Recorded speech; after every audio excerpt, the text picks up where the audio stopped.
iruzkin bat dokumento batean egiteko egin behar duguna da testua aukeratu.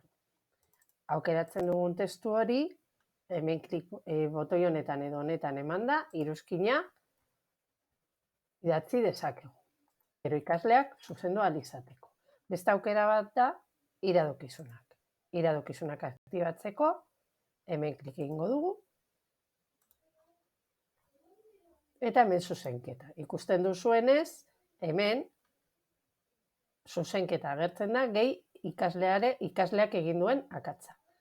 Gero ikaslea nahi badu onartu, hemen klik egingo du. Idatzi edo onartu.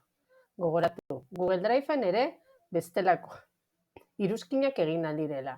Bai dokumentuetan edo PDF-etan. Horretarako klik egingo genuke goiko ikonoan eta aukeratuko genuke nahi dugun zonaldea iruzkina egiteko. Eta hori da guztia.